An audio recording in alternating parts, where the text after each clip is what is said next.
오늘 본문 말씀은 갈라디아서 5장 13절에서 15절입니다. 제가 한 번 더 봉독해 드리겠습니다. 형제들아 너희가 자유를 위하여 부르심을 입었으나 그러나 그 자유로 육체의 기회를 삼지 말고 오직 사랑으로 서로 종노릇하라. 온 율법은 내 이웃 사랑하기를 내 자신같이 하라 하신 한 말씀에서 이루어졌나니 만일 서로 물고 먹으면 피차 멸망할까 조심하라. 아멘. 오늘 제목을 한번 따라해 보겠습니다. 사랑으로 종노릇하라. 사랑으로 종노릇하라. 네.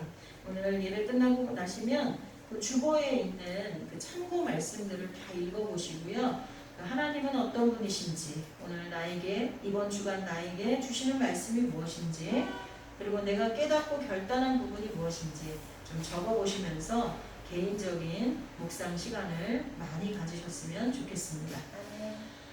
결혼할 정년기가 된 자녀를 둔 부모가 모이면요, 공통된 주제가 자녀에 대한 결혼입니다. 근데 그 자리에서 빠지지 않고 나오는 얘기가 하나 있는데 이런 이야기를 합니다. 사위를 얻을 때는 그의 아버지를 봐야 하고 며느리를 얻을 때는 그녀의 어머니를 꼭 보아야 한다라는 이야기입니다. 왜 그럴까요?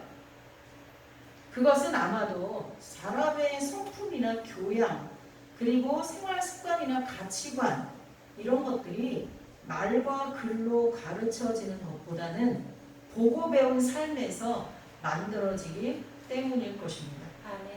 그렇습니다. 신기하게도 이것은 우리네 삶에서 수없이 많이 자주 증명이 됩니다.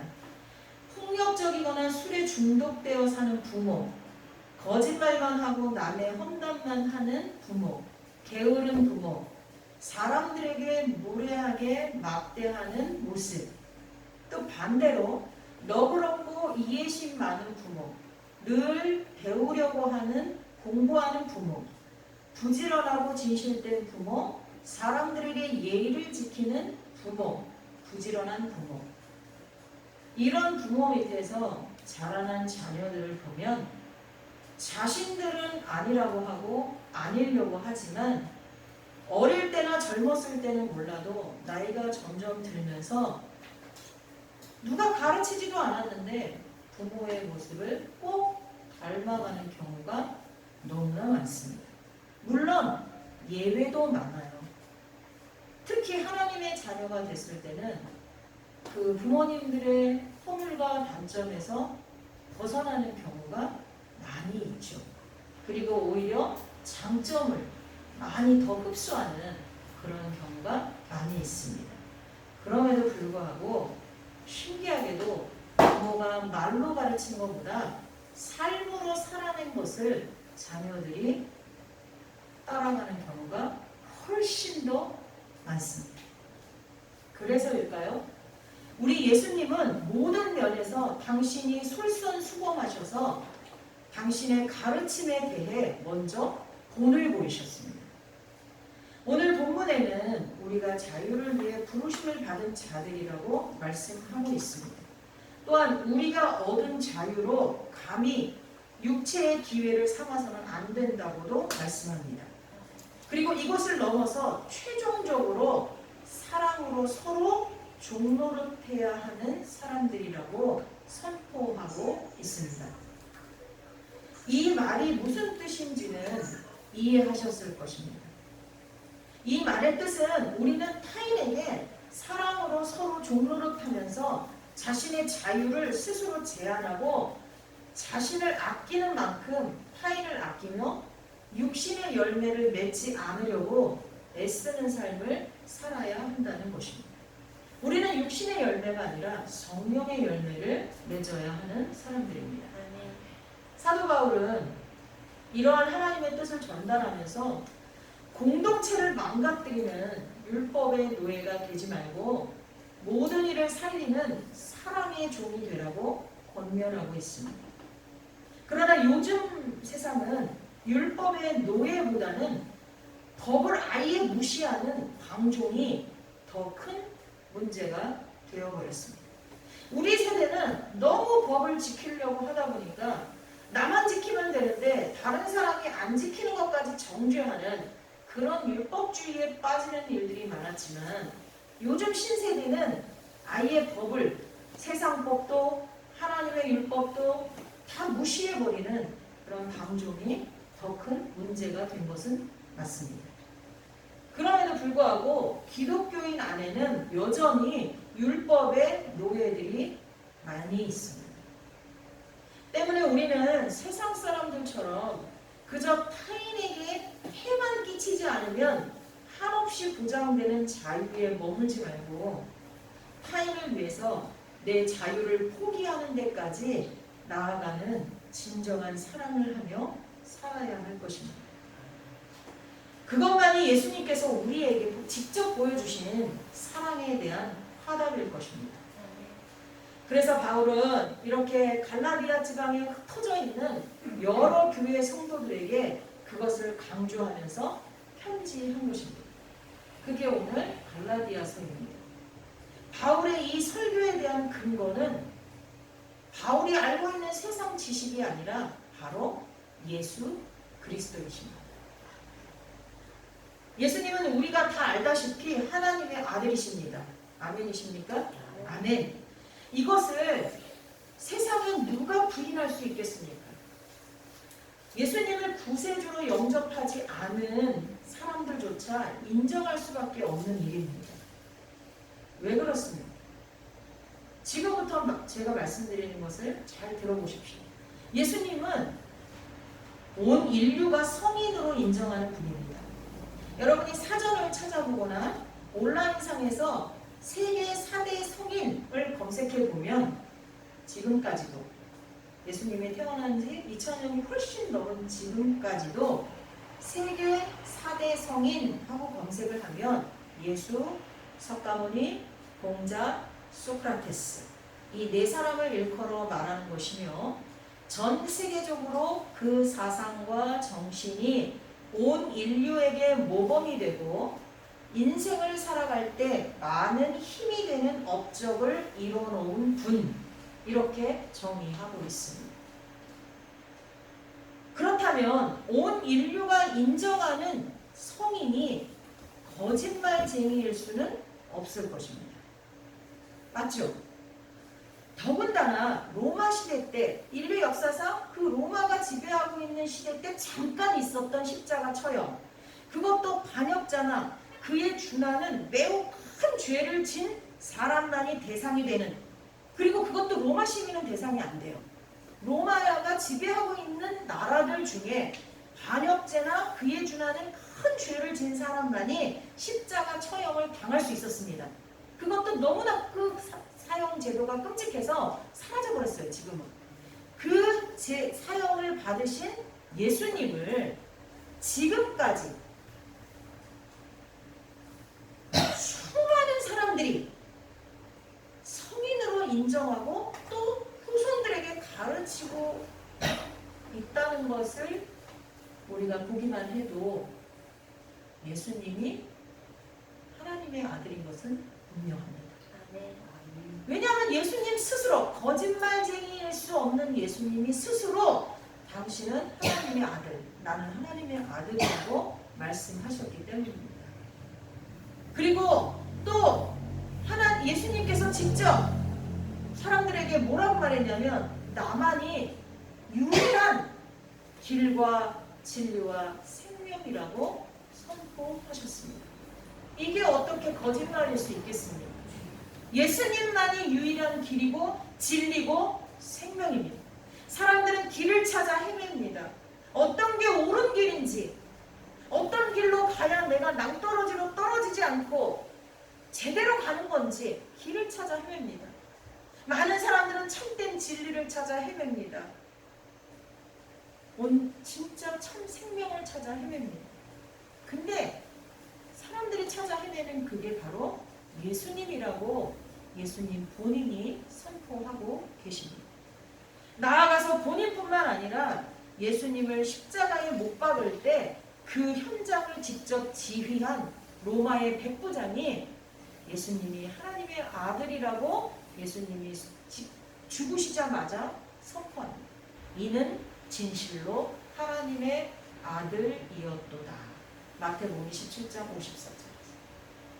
이뿐입니까? 예수님의 부활과 승천에는 허다한 증인들이 있다고 복음서들이 기록하고 있습니다. 근데 그 복음서들이 기록되어졌을 때는 아직 예수님이 부활하고 승천하신 것을 본 사람들이 많이 있었을 때예요. 그렇기 때문에 거짓말을 하면 금방 들통날 때입니다. 그때 그렇게 기록하고 있는 것입니다. 그런 예수님이 세상에 어떤 모습으로 오셨습니까?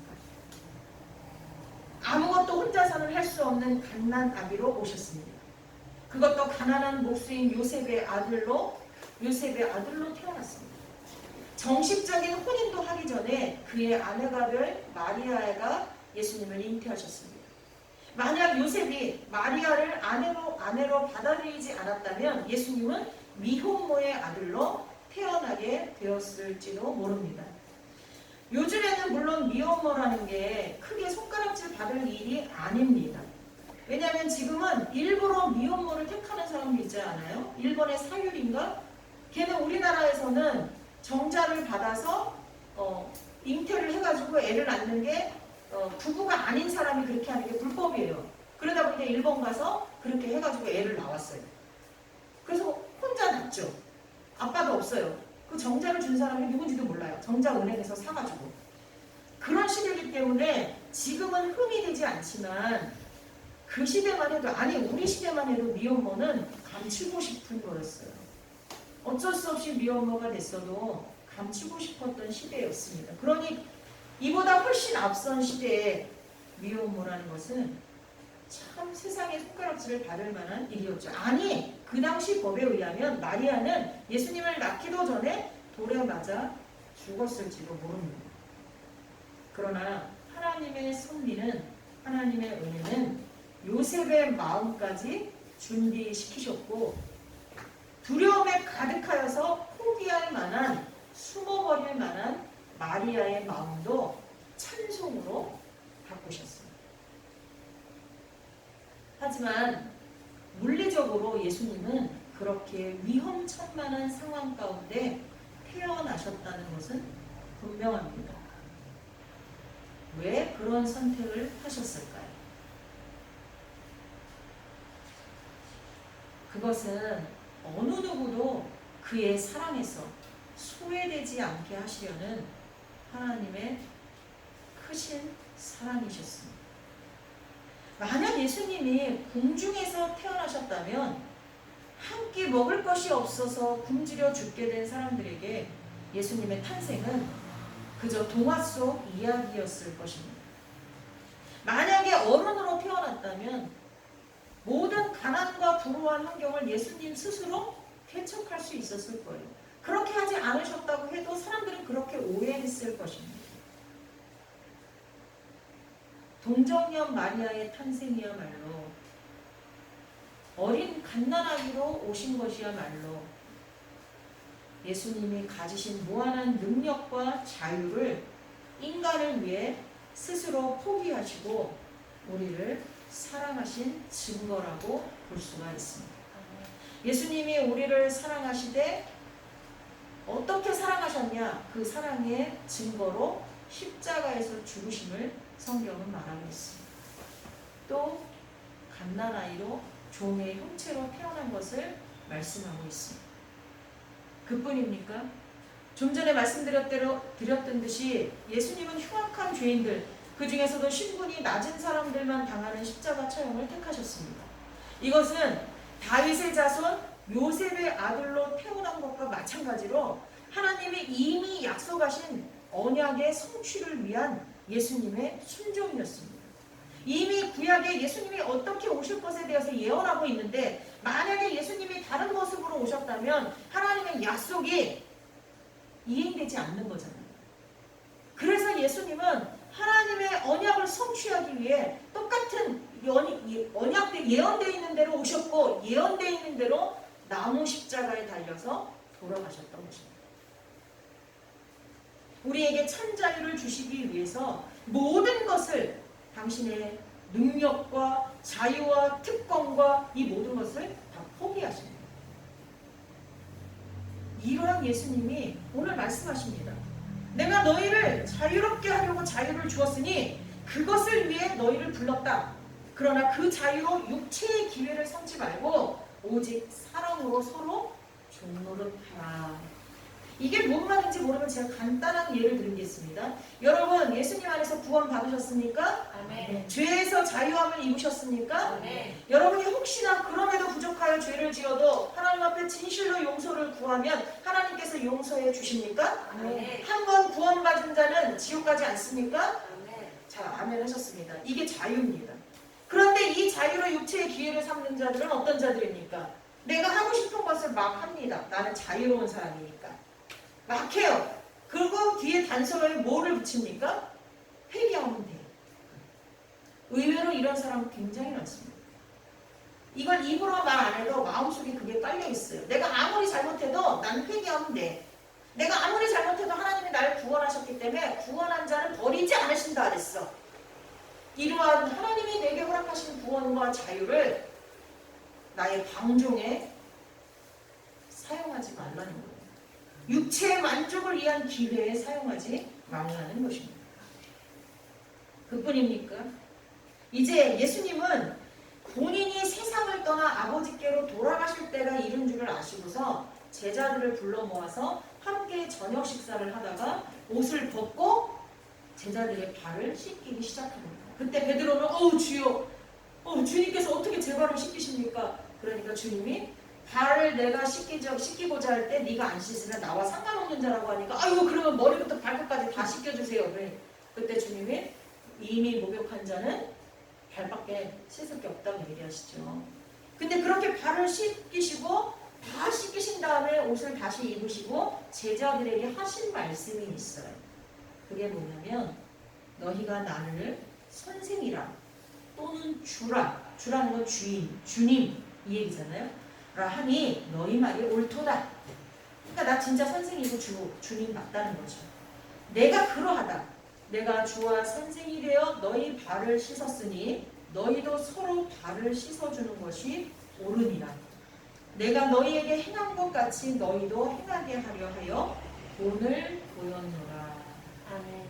이렇게 말씀하십니다. 이 저녁 식사가 끝나고 가룟 유다는 예수님 대신하는 거죠. 그렇습니다. 예수님은 우리가 예수님처럼 스스로 낮아져서 다른 이들을 섬기며 사랑하기를 진실로 원하십니다. 아멘. 그래서 이러한 예수님의 행동에 대해 성경은 뭐라고 기록하냐면 예수님이 하나님 나라로 돌아가실 때가 되었으나 그가 끝까지 자기 사람들을 사랑하셨다라고 기록합니다. 예수님은 왕이시지만 우리에게는 철저히 종의 모습으로 오셔서 종노릇 하셨습니다. 그리고 우리에게도 그렇게 하라고 하십니다. 눈가림만 하여서 사람을 기쁘게 하지 말고 그리스도의 종들처럼 마음으로 하나님의 뜻을 행하고 누구를 대하든 주님께 하는 것처럼 하라고 하십니다. 여러분, 주님께 대하는 것처럼 대할 수 없는 사람이 지금 있습니까? 아멘. 많이 있습니까? 아마 누구나 있을 거예요. 이 사람한테도 잘할 수 있겠고 저 사람한테도 잘할 수 있겠고 이 사람도 내가 잘할 수 있는데 이 사람한테는 진짜 안 돼. 이런 사람이 분명히 있을 거예요. 근데 주님은 한 사람도 예외를 두지 말고 누구를 대하듯 주님께 대하라고 하십니다. 아니 그 정도가 아니라 종노릇하라고 하십니다.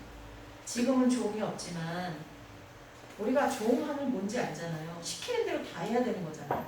토를 달면 안 되는 거잖아요. 그렇죠? 노 하면 안 되는 거잖아요. 그렇게 하라는 거예요. 자기 의견을 낼 수도 없어요. 종은. 부하 직원은 상사에게 자기 의견을 낼 수 있지만 종은 주인에게 자기 의견을 말할 수 없습니다. 예수님도 하나님 아버지께 자기 의견을 말하지 않고 그대로 복종했다고 했어요.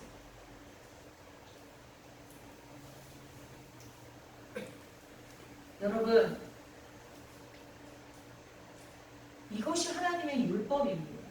예수님은 하나님의 율법을 폐하러 오신 것이 아니고 완성하러 오셨습니다.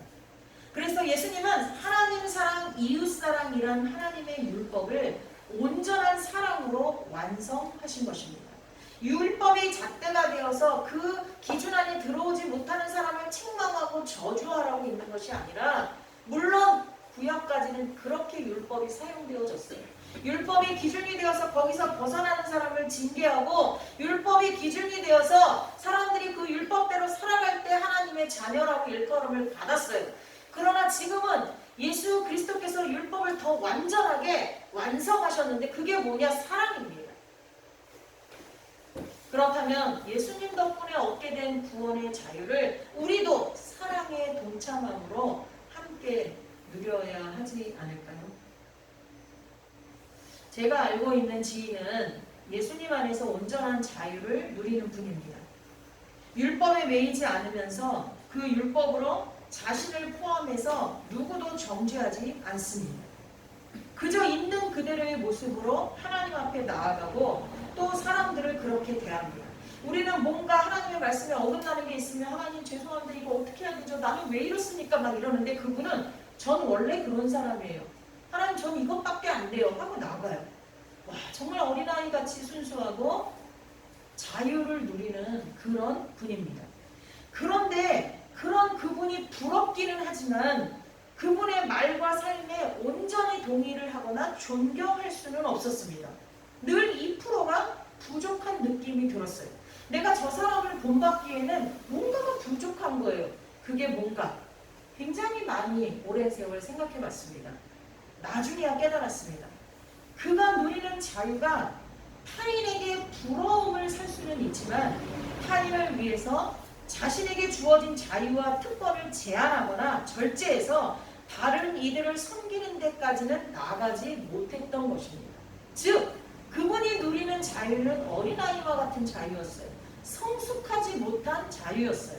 어린아이 때는 내가 기준이 되어서 내가 행복하면 그만이고 내가 자유하면 그만입니다. 그러나 어른이 되면, 예수 그리스도의 분량에까지 장성한 어른이 되면 내게 주어진 자유를 다 누리지 않습니다. 그것을 제한합니다. 절제합니다. 왜? 다른 이들을 위해서. 물론 이분은 세상 사람들처럼 자신에게 주어진 자유를 육체의 만족을 얻는 기회로 추구하지는 않았어요. 하지만 우리를 위해서 생명까지 내어주시면서 우리를 사랑하시는 예수님처럼 자신에게 주어진 자유를 다른 사람들을 위해 섬기는 데까지는 나가지 못했던 것입니다. 그래서 제가 그분이 예수님 안에서 누리는 자유는 부러웠지만 그분을 존경하거나 나의 삶의 모델로 하기에는 부족했던 것입니다. 우리는 감사하게도 자유국가에서 자유를 누리며 살고 있습니다. 여러분, 여기까지 오시는데 누군가 나를 죽일까봐, 누군가 나를 신고할까봐 뒤를 쳐다보고 몸을 사리면서 오셨습니까? 안 그랬죠. 우리는 자유를 누리는 국가에 살고 있습니다.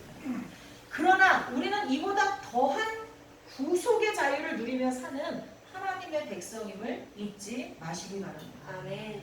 이것이 누구의 덕분인지, 누구의 은혜인지 분명히 기억해야 할 것입니다. 아멘.